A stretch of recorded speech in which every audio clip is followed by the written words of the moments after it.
Io direi che potremmo iniziare questa tavola rotonda, fatte queste premesse, diciamo, di natura statistica,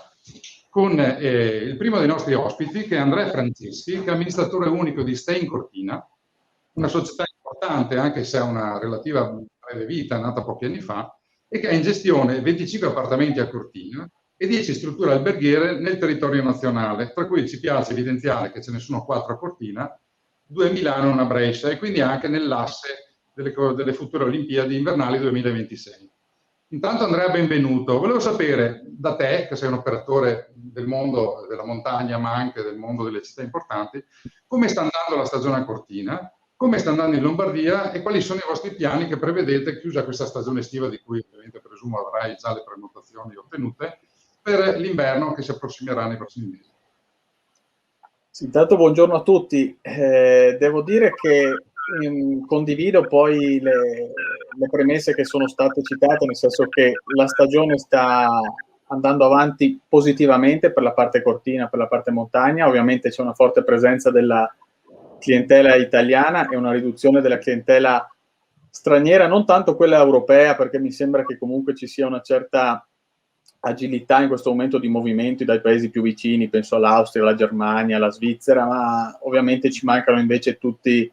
i turisti orientali e statunitensi, insomma quelli che per venire in Italia devono affrontare tutta una serie di tematiche legate a quarantena, tamponi e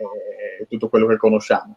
Tutto sommato però, ecco, devo dire, non siamo scontenti. I bilanci si fanno alla fine, ma stiamo chiudendo un mese di luglio molto positivo e anche le prospettive per agosto tutto sommato sono buone. Certo viviamo come tutti gli operatori con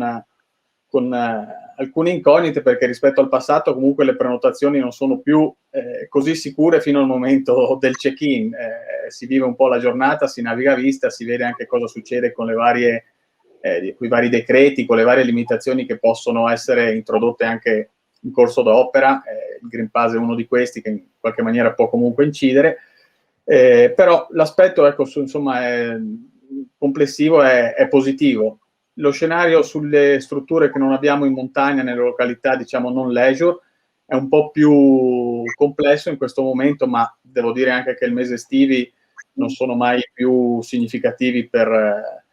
dare un giudizio definitivo, e quindi credo che lì la prova del 9 ce l'avremo a settembre, quando si presume che le vaccinazioni avranno raggiunto livelli insomma molto significativi e che la gente anche si spera almeno inizierà a muoversi di più rispetto a quello che ha fatto tra smart working diciamo, e soluzioni analoghe. Quindi un giudizio sulle località, sulle strutture che abbiamo nelle località più business lo lascerei all'autunno, quando il mondo si spera sarà un po' diverso da quello che abbiamo lasciato diciamo prima dei mesi estivi.